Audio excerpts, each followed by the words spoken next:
Você abre o Instagram. Primeira foto, sua colega de faculdade na Grécia, corpo perfeito, legenda sobre viver a vida dos sonhos. Segunda foto, aquele cara que você conhece postando o carro novo. Terceira, uma influencer num restaurante caro que você não pode pagar. Você fecha o app e percebe que está se sentindo pior do que quando abriu. Não é coincidência. Não é fraqueza sua. E definitivamente não é só você. Existe um mecanismo psicológico antigo operando no seu cérebro que nunca foi projetado para lidar com o que as redes sociais fazem com ele. E as plataformas sabem disso, estudam isso e lucram bilhões em cima da sua insatisfação constante. A comparação social é um instinto evolutivo fundamental. Durante milhões de anos, nossos ancestrais viviam em grupos pequenos, de 50 a 150 pessoas. Você conhecia todo mundo pessoalmente, sabia exatamente quem era melhor caçador, quem tinha mais status, quem tinha parceiros mais desejáveis. E essa capacidade de comparação era útil, porque te ajudava a calibrar suas expectativas, entender seu lugar no grupo e identificar modelos para imitar.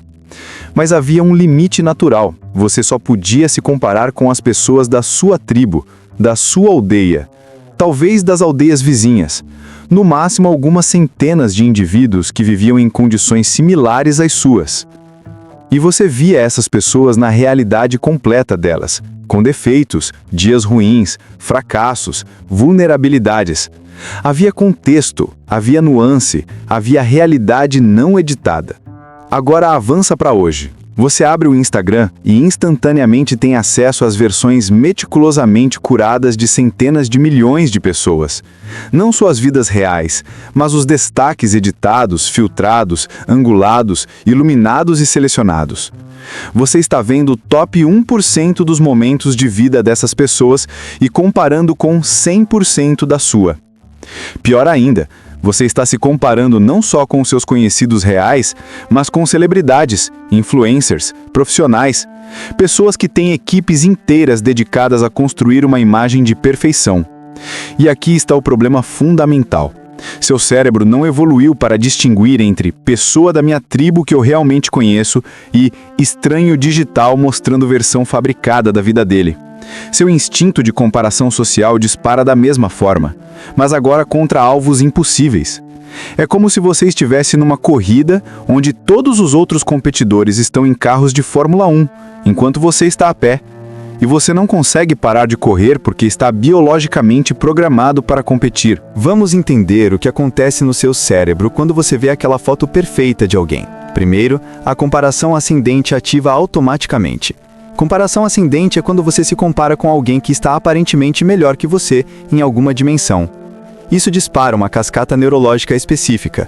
O córtex cingulado anterior, que processa conflito e discrepância entre expectativa e realidade, fica hiperativo. Basicamente, seu cérebro detecta uma diferença entre onde você está e onde você deveria estar, baseado no padrão que acabou de ver. Simultaneamente, há uma redução de atividade no córtex pré-frontal ventromedial, a área associada com autoestima e autovalorização. Literalmente, ver o sucesso dos outros diminui sua percepção do próprio valor. E tem mais. A ínsula, uma região cerebral ligada às sensações corporais desagradáveis e dor social, se ativa. Inveja não é apenas um sentimento abstrato, ela é registrada pelo cérebro como dor física genuína. Estudos de neuroimagem mostram que rejeição social e dor física compartilham circuitos neurais. Então, quando você sente aquela pontada ao ver o sucesso de outra pessoa, não é metáfora, é seu cérebro processando isso como ameaça ao seu bem-estar. Mas aqui está onde fica perverso. Ao mesmo tempo que você sente dor, há também ativação no estriado ventral, quando você imagina ter aquilo que a outra pessoa tem. Isso cria desejo, aquela sensação de "eu preciso disso também". É o sistema de recompensa te dizendo que se você conseguir aquilo, você vai se sentir melhor. Só que isso é uma mentira neurológica, porque estudos mostram que mesmo quando você consegue o que desejava, a satisfação é temporária e o ciclo recomeça com um alvo novo. Pesquisadores fizeram experimentos onde mediram níveis de cortisol, o hormônio do estresse, em pessoas antes e depois de 30 minutos de uso de redes sociais. O resultado? Aumento significativo e mensurável de cortisol, comparável a situações de estresse agudo. Outro estudo da Universidade da Pensilvânia rastreou estudantes por 2 semanas, divididos em 2 grupos, um com uso ilimitado de redes sociais, outro limitado a 10 minutos por dia em cada plataforma. O grupo com uso limitado mostrou reduções significativas em solidão e depressão. Não eliminação completa, mas melhora mensurável. E olha que interessante, a redução em depressão foi mais forte em pessoas que já tinham níveis basais mais altos de depressão. Ou seja, as pessoas mais vulneráveis são as mais afetadas negativamente pela comparação social digital. Existe também um fenômeno chamado ruminação comparativa, onde depois de fechar o app, você continua pensando naquelas imagens por horas. Você fica reprocessando mentalmente, imaginando cenários, construindo narrativas sobre por que a vida dela é melhor que a sua. Isso acontece porque imagens visualmente impactantes são processadas pelo hipocampo de forma mais profunda que informação verbal. Você pode esquecer algo que leu, mas aquela foto da vida perfeita fica gravada na memória visual e continua te afetando mesmo offline. E quanto mais você rumina, mais forte fica a via neural associada, tornando o padrão de pensamento automático. Vira um loop. Você vê, se sente mal, rumina, se sente pior, volta para ver mais. Ciclo recomeça. Aqui está um fato que vai mudar como você vê redes sociais para sempre. É matematicamente impossível você vencer no jogo da comparação digital. Vou provar. Pega qualquer dimensão da vida. Beleza física. No Instagram você está competindo visualmente com literalmente os seres humanos mais atraentes do planeta, que, além de genética favorável, têm acesso a personal trainers, nutricionistas, procedimentos estéticos, maquiadores profissionais, fotógrafos, editores, iluminação de estúdio e filtros digitais. Você está vendo o resultado final de milhares de dólares de investimento e horas de produção, mas seu cérebro processa como pessoa comum, parecendo assim naturalmente. Impossível de competir. Viagens e estilo de vida. Você vê alguém sempre em destinos exóticos, hotéis luxuosos, experiências incríveis. O que você não vê? Muitos influencers de viagem estão endividados, recebem estadias grátis em troca de posts, ou vêm de famílias ricas que financiam tudo. Mas a impressão que fica é: todo mundo está viajando o tempo todo, menos eu. Carreira e sucesso profissional. Você vê anúncios de promoções, prêmios, conquistas. Ninguém posta, fui rejeitado em 10 processos seletivos, ou tô preso num trabalho que odeio, mas preciso pagar contas. Você só vê os vencedores visíveis, e isso cria um viés de sobrevivência brutal. Parece que todo mundo está prosperando, menos você. E tem um truque estatístico cruel operando aqui. Digamos que você segue 1000 pessoas. Cada uma delas posta apenas seus melhores momentos, talvez 5% da vida real. Mas como você está vendo 1000 pessoas, você está sendo exposto a 50.000% de momentos incríveis concentrados. Enquanto isso, você está vivendo 100% da sua vida, incluindo os 95% que são mundanos, chatos, frustrantes. A proporção está completamente distorcida. Você está comparando sua realidade total com uma compilação editada de milhares de vidas parciais.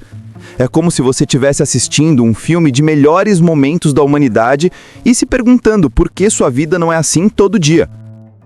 Estudos sobre Facebook Depression identificaram que quanto mais tempo você passa em redes sociais, maior a probabilidade de você acreditar que outros são mais felizes e têm vidas melhores que a sua. E isso não é baseado em realidade, é baseado em consumo de conteúdo cuidadosamente curado. Pesquisadores chamam isso de falsa consciência de consenso, onde você assume que a experiência online reflete a realidade offline, quando na verdade são 2 universos completamente diferentes. E quanto mais você consome, mais distorcida fica a sua percepção de normalidade. Você começa a achar que o padrão de vida que você vê online é o padrão médio, quando na verdade é o extremo topo da distribuição. Então me responde uma coisa com total sinceridade. Qual é aquela área da sua vida onde a comparação digital mais te afeta? Corpo? Carreira? Relacionamentos? Estilo de vida? Porque eu aposto que você tem uma. Todo mundo tem. E quero que você escreva nos comentários, não para eu saber, mas para você reconhecer conscientemente. Só de verbalizar isso, você já tira um pouco do poder que essa comparação tem sobre você. E olha, se você está percebendo que esse vídeo está tocando em algo real na sua vida, se inscreve no canal, porque estamos aqui justamente para desmontar esses mecanismos psicológicos que controlam a gente sem a gente perceber. Não é autoajuda superficial, é entender como sua mente realmente funciona, para você poder fazer escolhas conscientes. Comparação social moderada sempre existiu e não é necessariamente destrutiva. Pode até motivar crescimento. Você vê alguém fazendo algo admirável e pensa, eu também quero desenvolver essa habilidade. Mas redes sociais amplificam isso para níveis patológicos. Existe um termo psicológico chamado inveja maligna, que é diferente de admiração ou motivação saudável. Inveja maligna acontece quando você não só quer o que o outro tem, mas ativamente deseja que o outro perca o que tem, ou sente prazer quando algo ruim acontece com a pessoa. É aquele sentimento secreto de satisfação quando você descobre que aquele casal perfeito do Instagram terminou, ou que aquela pessoa de sucesso teve um fracasso público. Pesquisadores identificaram que exposição prolongada à comparação social ascendente pode desenvolver o que chamam de depressão comparativa.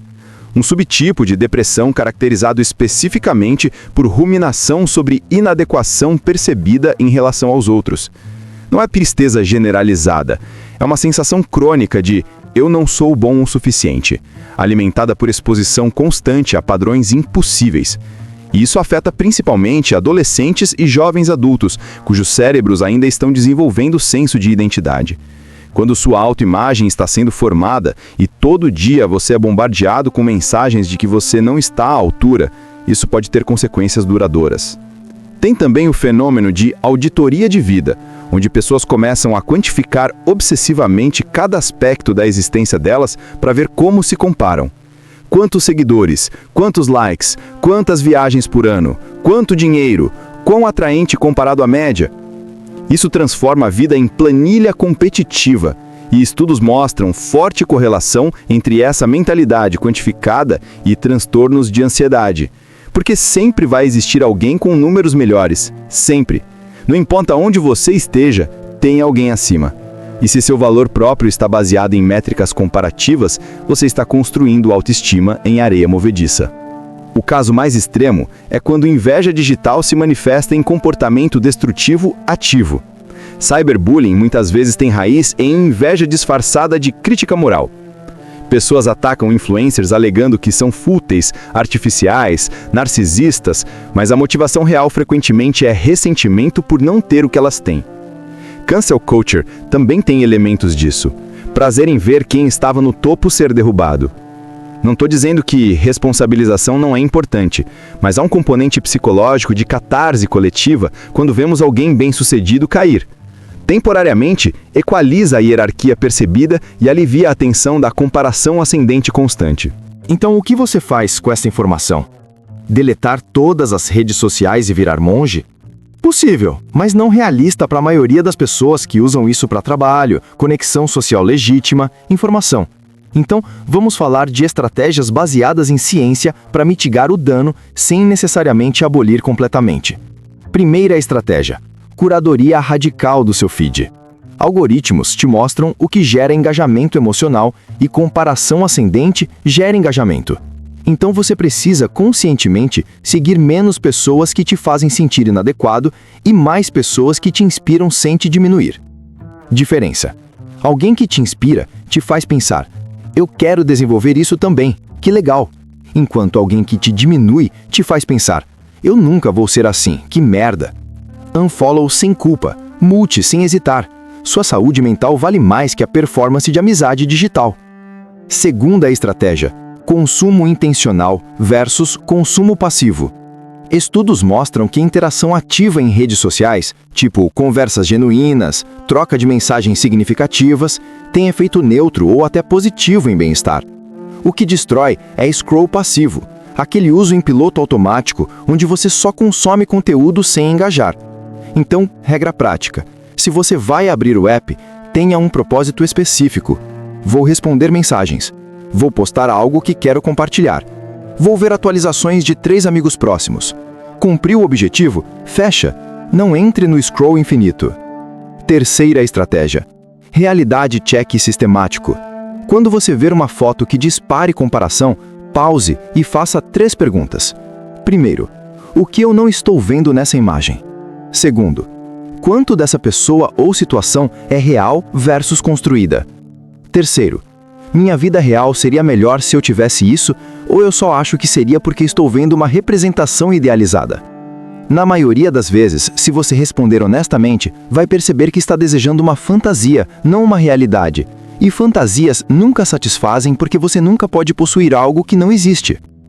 Quarta estratégia: exposição à realidade não filtrada. Siga criadores de conteúdo que mostram bastidores, falhas, dias ruins. Existem movimentos de autenticidade radical em redes sociais, onde pessoas intencionalmente mostram o lado não glamuroso. Isso recalibra suas expectativas e lembra seu cérebro que todo mundo tem vida complexa, com altos e baixos. Quanto mais realidade não editada você consome, menos poder as versões editadas têm sobre você. Quinta estratégia: cultive métricas internas de sucesso. Comparação social só te destrói se sua única régua de valor próprio é externa. Desenvolva critérios pessoais para o que constitui uma vida boa para você especificamente, baseado em seus valores, não em padrões sociais. Pode ser: eu quero relações profundas com poucas pessoas. Eu quero trabalho que tenha significado, mesmo que não seja prestigioso. Eu quero tempo livre para hobbies, mesmo que não sejam produtivos. Quando você tem uma bússola interna clara, comparação externa perde muito do poder. Sexta estratégia: prática de gratidão sistemática. Soa clichê, mas tem base neurológica sólida. Gratidão ativa córtex pré-frontal medial e córtex cingulado anterior, áreas ligadas a processamento de recompensa e emoções positivas. Literalmente muda a química cerebral, mas não pode ser genérica. Não adianta pensar, sou grato pela vida. Tem que ser específico. Sou grato por essa conversa que tive hoje, por essa refeição, por essa habilidade que desenvolvi. Quanto mais específico, mais forte o efeito neurológico. E isso treina seu cérebro para notar o que você tem, em vez de focar no que falta. Sétima estratégia: jejum de redes sociais periódico. Não precisa ser permanente, mas experimente uma semana por mês ou finais de semana sem redes. Estudos mostram que mesmo quebras curtas permitem recuperação psicológica mensurável. Ansiedade diminui, qualidade de sono melhora, satisfação com vida aumenta. E quando você volta com perspectiva renovada, menos viciado nos loops de dopamina que essas plataformas criam. Então aqui está a verdade final, que eu quero que você entenda. Você não é fraco por sentir inveja ou inadequação quando usa redes sociais. Você está tendo a reação absolutamente normal e previsível a um sistema projetado especificamente para explorar vulnerabilidades psicológicas humanas. Essas plataformas têm os melhores psicólogos comportamentais, neurocientistas e engenheiros de software do mundo trabalhando para maximizar seu engajamento. E engajamento significa te manter em estado de leve insatisfação constante, porque insatisfação te faz voltar procurando a próxima dose de validação ou comparação. Mas conhecimento é poder. Agora que você entende os mecanismos, você pode fazer escolhas conscientes. Você pode decidir usar essas ferramentas em vez de ser usado por elas. Você pode reconhecer quando comparação social está acontecendo e interromper o padrão. Você pode lembrar que toda imagem perfeita que você vê é o resultado de seleção, edição e projeção de uma versão parcial da realidade. E você pode, acima de tudo, definir sucesso e felicidade nos seus próprios termos, não nos termos de algoritmos e influencers. E olha, a gente chegou ao final dessa jornada pela psicologia da inveja digital e eu espero genuinamente que isso tenha te dado ferramentas reais para lidar com algo que afeta praticamente todo mundo hoje. Se você quer continuar explorando como tecnologia está moldando nossa mente e comportamento, e mais importante, como retomar controle sobre isso, se inscreve aqui no canal. Estamos construindo uma comunidade de pessoas que querem usar tecnologia conscientemente, em vez de ser manipuladas por ela. E me conta aqui nos comentários, você vai implementar alguma dessas estratégias? Qual? Porque só reconhecer o problema não muda nada. A ação muda. E às vezes, compartilhar publicamente um compromisso aumenta as chances de você realmente fazer. Deixe um like se esse conteúdo te fez pensar diferente sobre como você usa redes sociais. E a gente se vê no próximo vídeo. Até lá, lembra, sua vida real é infinitamente mais valiosa que qualquer versão editada que você vê numa tela. Cuida dela.